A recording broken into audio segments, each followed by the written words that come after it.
Hello guys and welcome back to a new video. So guys, you know that we are reading a book which is Napoleon Hill, The Golden Rules of Success. So we are on its chapter 2, so let's continue it. I think we're on its chapter 3, whereas we are on its first turning point, so let's start it. First turning point. I was sitting before the fire one night, discussing with older people the question of unrest upon the part of laboring men. The labor union movement had just commenced to make itself felt in that part of the country where I then lived, and the tactics used by the organizers impressed me as being too revolutionary and destructive to ever bring permanent success to the laboring people. I felt very deeply on the subject and expressed my feeling accordingly, reason along the line that were two sides to the question, and both the employers and the employers were guilty to some extent of tactics and that were highly destructive and led not to cooperation but to misunderstanding and disagreement. One of the men who sat before that fireside with me made a remark which proved to be the first important turning point in my life. He reached over and firmly grasped me by the shoulder and looked me squarely in the eyes and said, "Why, you're a bright boy. And if you would give an education, you would make your mark in the world." The first concentrate result of that remark caused me to enroll for a course in a business college, a step which I am a duty bound to admit proved to be one of the most helpful I ever took, because I got my first fleeting glimpse in my business college training of what one might call a fair sense of preparations. Here I learned the spirit of simple democracy, and most important of all, I got a hold of the idea that it would pay me to perform more service and better service than what I actually pay to perform. This idea has become a fixed principle with me, and it now modifies all of my action wherein I render service. In business college, I rubbed elbows with young men and young women who, like myself, were there for only one purpose, and that was to learn to render efficient service and earn a living.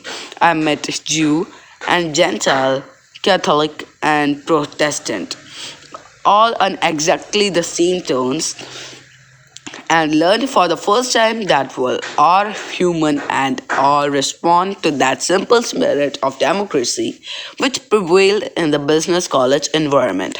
After finishing my business college training, I secured a position as stenographer and a bookkeeper, and worked in this capacity for ensuring 5 years. As a result of this idea of performing more service and better service than paid for, which I had learned in business college, I advanced rapidly and always succeeded in filling position of responsibility far in advance of my years with salary proportionate. I saved money and soon had a bank account amounting to several $1,000s. I was rapidly advancing toward my rainbow's end. I aimed to succeed, and my idea of success was the same as what dominates the average youth's mind today, namely money. I saw my bank account growing bigger and bigger. I saw myself advancing in position and earning more and more salary. My method of rendering service created inequality and quantity that for which I was paid was so unusual that it attracted attention, and I profited by contrast with those who had not learned that secret. My reputation spread rapidly and I found competitive bidders for my service. I was in demand not because of what I knew, which was little enough, but because of my willingness to make the best use of what I did know. This spirit of willingness proved to be the most powerful and strangest principle I ever learned. Second turning point. The tides of the fate blew me southward, and I became the sales manager for a large number of manufacturing concerns. I become I knew nothing about lumber and I knew nothing about sales management.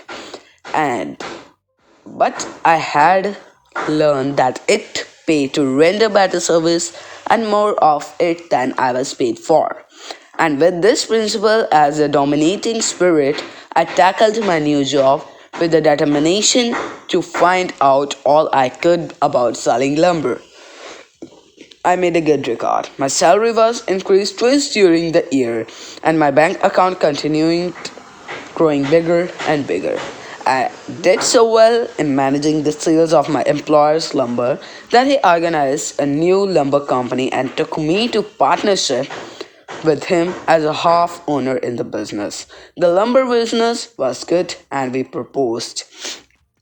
I could see myself drawing nearer and nearer to the rainbows and money and success poured in on for me for every direction, all of which fixed my attention steadfastly on the pot of gold that I could barely see just ahead of me.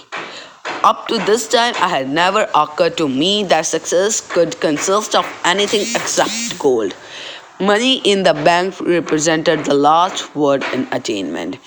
Being of that breezy, good fellow type, I made friends rapidly in the lumber circles and soon developed into front row man at the lumber convention and at gathering of lumbermen. I was succeeding rapidly and I knew it. Above everything else, I knew I was engaged in exactly the business for which I was being suited. Nothing could have included to me change my business. That is, nothing except for what happened. The unseen hand allowed me to strut around under the influence of my vanity until I had commenced to feel my importance. In the light of more sober ears and more accurate interpretation of human events, I now wonder if the unseen hand does not purposely permit us foolish human beings to parade before our own mirror of vanity until we come to see how vulgar we are acting and quit it. At any rate, I seem to have a clear track ahead. There was a coal in the bunker and water in the tank. My hand was on the throat and I opened it wide. Fate was awaiting me just around the bend with a stuffed club. And it was not stuffed with cotton, but of course, I did not see the impending crash until it came. Mine was a sad story, but not unlike what many another might tell if he would be frank with himself, like a stroke of lightning out of a clear sky. The 1907 panic swept down on me. Overnight, it swept away every dollar I had. The man with whom I was in business withdrew, panic stricken, but without loss, and left me with nothing but the empty shell of a company that earned nothing except a good reputation. I could have $100,000 worth of lumber on that reputation. A crooked lawyer who abroad served a tea in the pantry for other offense, the details of which are too numerous to be incurred, is called a crooked lawyer. So, a crooked lawyer saw a chance to cash the reputation and was the left of the lumber company that had been in my hands. He and a group of other company and men purchased the company and continued to operate it. I learned a year later that they bought every dollar's worth of lumber they could get hold of it, resold it, and pocketed the proceeds without paying for it. Thus, I had made in the unsought means of helping then defraud their creditors, who learned after it was too late that I was no way connected with the company. That failure, while it was a hardship on those suffered blows as a result of my reputation having been wrongly used, proved to be the second important turning point in my life. Because it forced me out of business that offered no possibility of my remuneration except money and no opportunity for personal growth from within. I fought with all my might and main to save my company during the panic, but I was helpless as a suckling babe, and the swirl carried me out of the lumber business and into a law school where I succeeded in rubbing off some more of my ignorance, vanity, and illiteracy, a trio against which no man can successfully compete. Third turning point.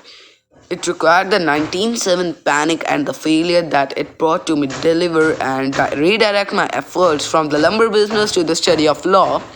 Nothing on earth except failures, or what I then called failure, could have brought about this result. Thus, the second important turning point of my life was assured in my on the wings of failure, which reminds me to say that there is a great lesson in every failure, whether we learn what it is or not. When I entered law school, it was the firm belief that I would emerge doubly prepared to catch up with the end of the rainbow and claim my pot of gold. I still had no higher aspiration that of accumulating money, yet the very thing that I worshipped most seemed to be the most exclusive on earth. For it always was evading me, always inside but just out of reach. I attend law school at night and work as an automobile salesman during the day.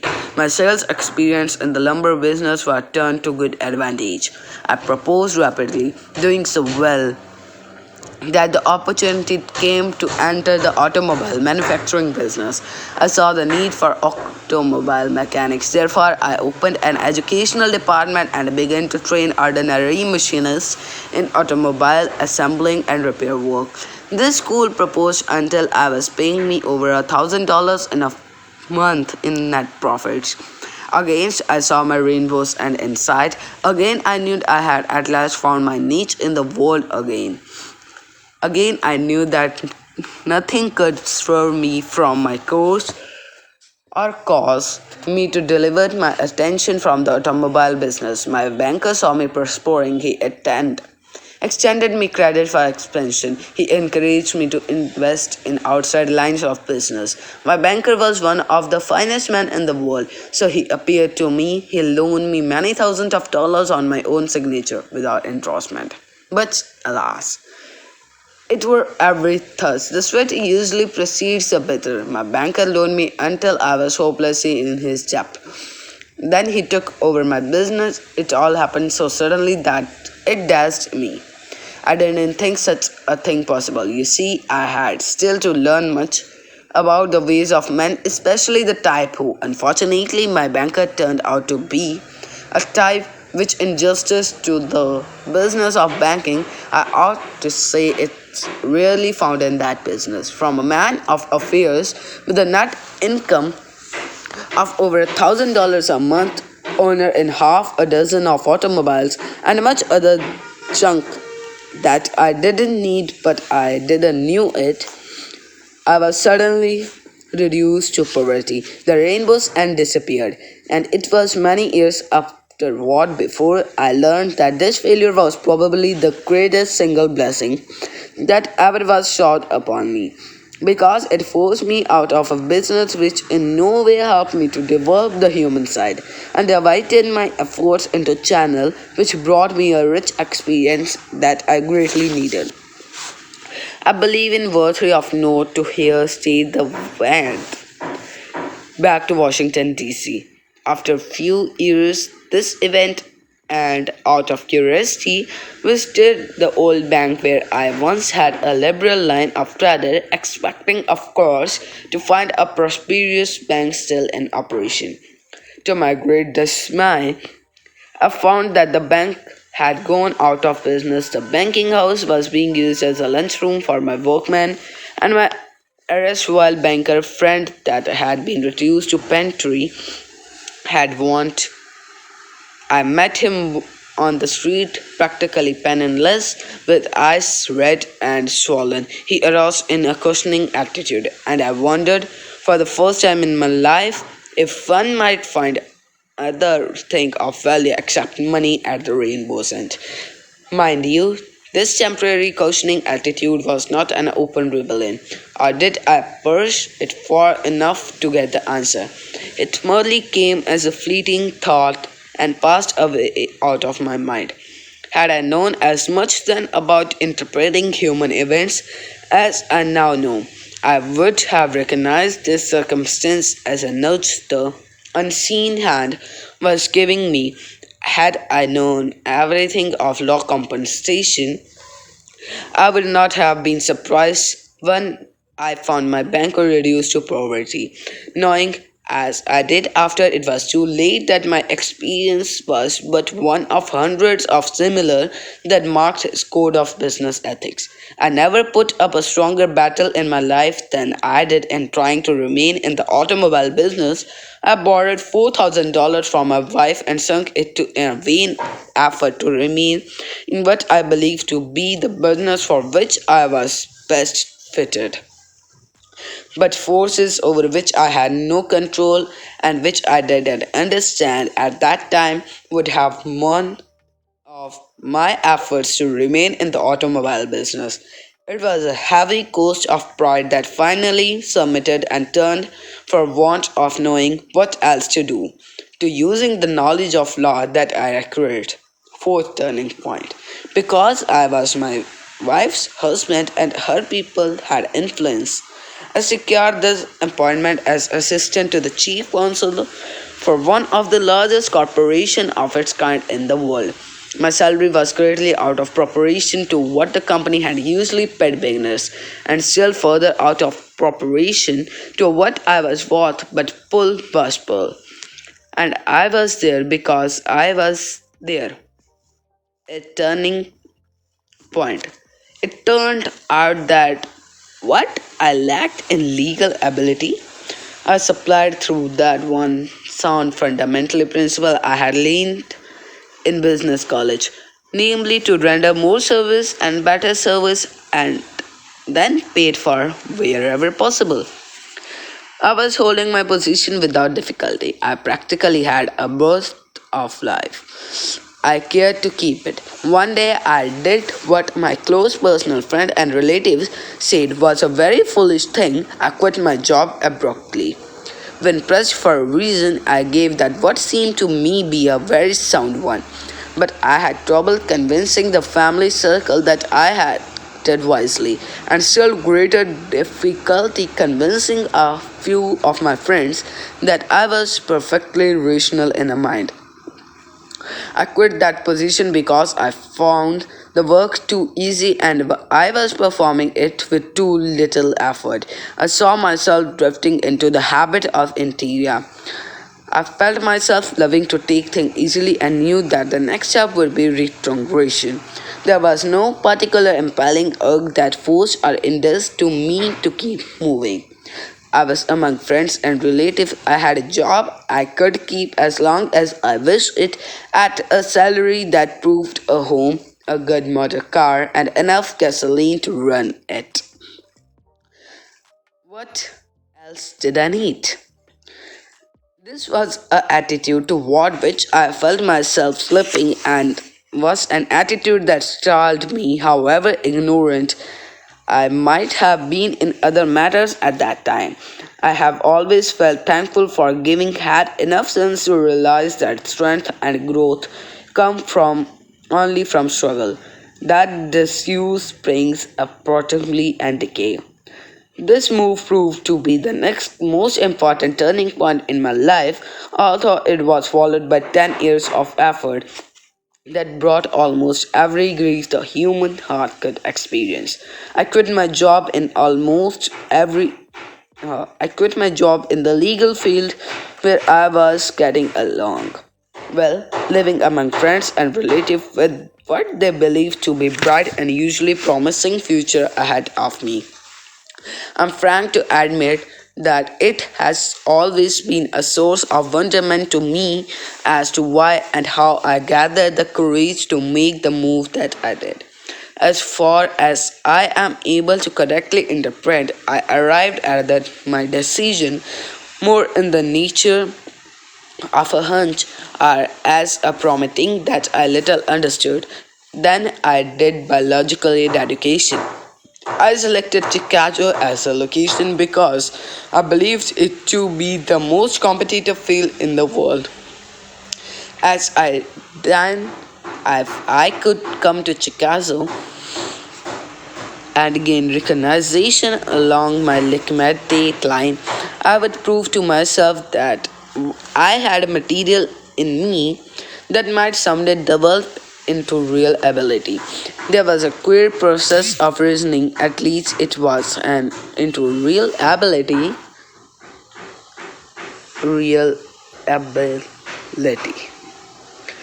That was a queer process of reasoning, at least it was an unusual process for me at that time, which reminds me to admit that we human beings often take unto ourselves credit for intelligence to which we are not entitled. I fear that we too often assume credit for wisdom and for results that accurate from causes over which we have absolutely no control and for which we are in no way responsible. This is a thought which I am duty bound to state runs like a golden cord throughout my analysis of the seven most important turning points of my life. While I do not mean to convey the impressions that all of our acts are governed by causes beyond our control, I do strongly urge upon the wisdom of studying and correctly interpreting those causes that mark the vital turning points in our lives, the points at which our efforts are diverted from one direction to another in spite of all we can do. I offer you to no theory or hypothesis to cover this strange anomaly, believing that you will find your answer through the interpretive power of your religion, whatever it may be. I came to Chicago without so much as a letter of introduction. My aim was to sell myself on merit, or at least I was suspected of being married. I secured a position as advertising manager. I knew next to do nothing about advertising, but my previous experience as a salesman came to my rescue. And my old friend, the habit of performing more service than paid for, gave me a fair balance on the credit side of the ledger. The first year I earned $5,200. I was coming back by leaps and bounds. Gradually the rainbow began to circle around me, and I saw once more the shining pot of gold almost within my reach. I believe it of significant importance to bear in mind that my standard success was always measured in time of dollars, and my rainbow and promised nothing but a pot of gold. Up to this point, if the thought ever entered my mind that anything except a pot of gold might be found at the end of rainbow, that thought was momentary and left but a slight impression behind it. All down the ages, history is full of evidence that a feast usually precedes a fall. I was having my feast, but did not accept a fall to follow it. I suspect that no one ever does anticipate the fall until it comes, but come to will unless one's fundamental guiding principle are sound. Fifth turning point. I made a good record as advertising manager. The president of the company was attracted by my work and later helped organize the Best Rose Candy Company. I became its president, thus beginning the next most important turning point of my life. The business began to expand until we had a chain of stores in 18 different cities. Again, I saw my rainbows and almost within reach. I knew that I had at last found the business in which I wanted to remain for life. Yet, when I frankly admit that our policy and our business was fashioned after that of another candy company, whose fashion manager was my personal friend and former business associate, and that was overwhelmingly large success was a main factor in causing me to enter the candy business. You'll be able to anticipate the finish of a candy enterprise before I mention it. Pardon me for digressing a moment while I philosophize on a point that has brought deserved defeat to millions of people, namely the practice of appreciating another person's plan instead of working out a plan of one's own vision. The public is never in sympathy with a person who is obviously copying someone else's plan, even though such practice is not prohibited legally. Nor is the resentment of the public the most damaging factor with which one who makes this mistake just content. The practice seems to be take away the enthusiasm a person usually puts into a plan that it's convinced in his own heart and brought to maturity in his own brain. Everything went smoothly for a time until my business associate and a third man, whom we later brought into the business, took notion to gain control of my interest without paying for it. A mistake that men never seem to understand they are making until it is too late and they paid the price for it fully. The air plan worked, but I balked more stiffly and than I anticipated, therefore to gently urge me along toward that grand exit. They had me arrested on a false charge and offered to settle out of court if I would turn over my interest in the company. I refused and insist on going to trial on the charge. When the time arrived, no one was present to prosecute. We instead on prosecution and requested the court to summon the complaining witness and make him prosecute, which was done. The judge stopped the proceedings and threw the case out of court before it had gone very far, with the statement that this is one of the most flagrant cases of attempted coercion that has ever come before me. To protect my character, I brought suit for $50,000 in damage. This case was tried 5 years later and secured a heavy judgment in the Superior Court of Chicago. The suit was called in tort action, the meaning it claimed damages for malicious injury to reputation. A judgment secured under a tort action carried with it the right to imprison the one against whom the judgment is secured until the judgment is paid. But I suspect another and a much more exciting alot than the under which tort action may be brought was operating those 5 years.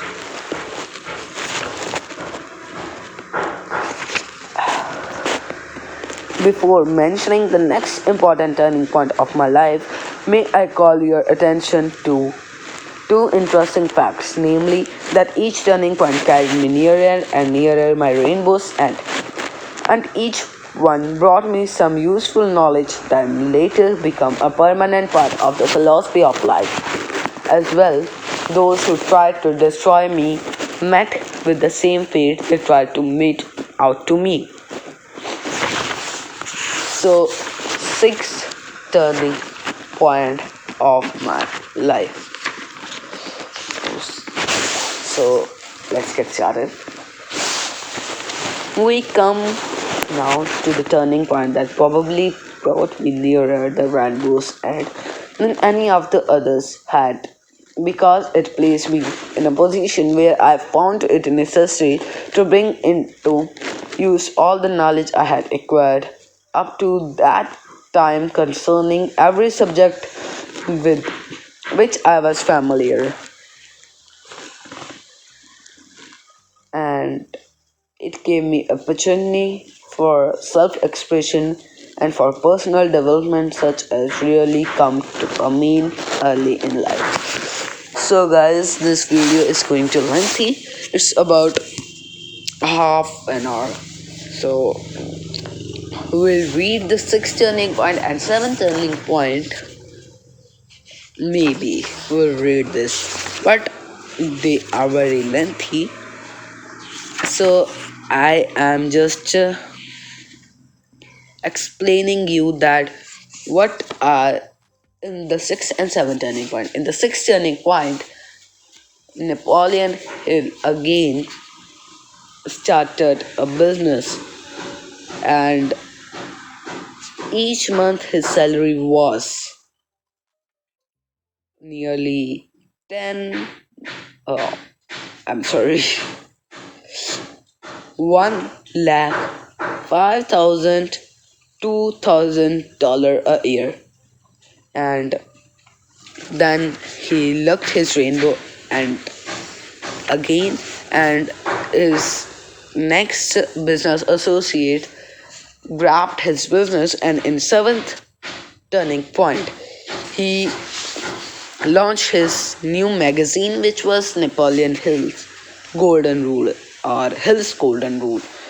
So without reading sixth turning point, we'll read the main highlights in the seventh turning point. So let's read it.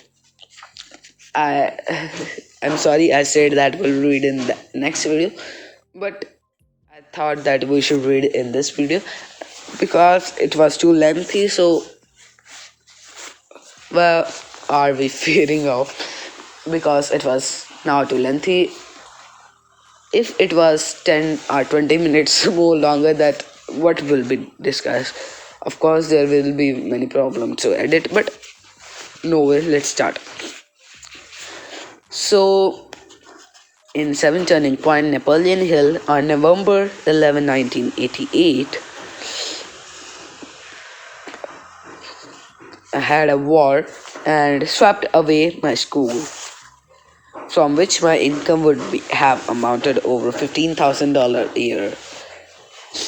Had a boys drafted for the war, and when I was through, I had 5 pages of manuscript, and as near as I have been to determine, that manuscript was written without any organization on my part. I was editorially, out of which my first magazine, Hill's Golden Rule, was born.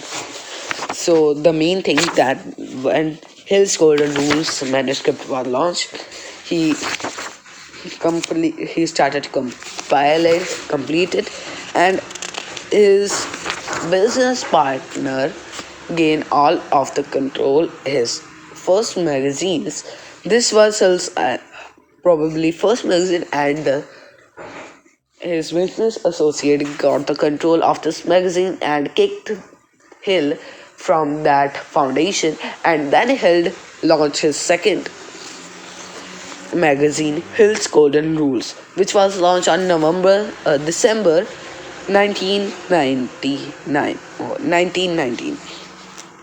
And this magazine was sold on 20 cents a copy. So this was the first completion of chapter 2. So the last 2 points I had not read it, but I just explained it. So thanks for watching this lengthy video. If you're watching it still, I hope that you liked it. So don't forget to hit the bell icon and subscribe my channel. Like the video, comment it, share it, whatever you do. And if you want to read this, want to listen this series, so subscribe my channel. You'll get the next chapter soon, and we had read the first chapter and the second chapter has been completed. So thanks for watching this video. Bye bye, see you in the next video.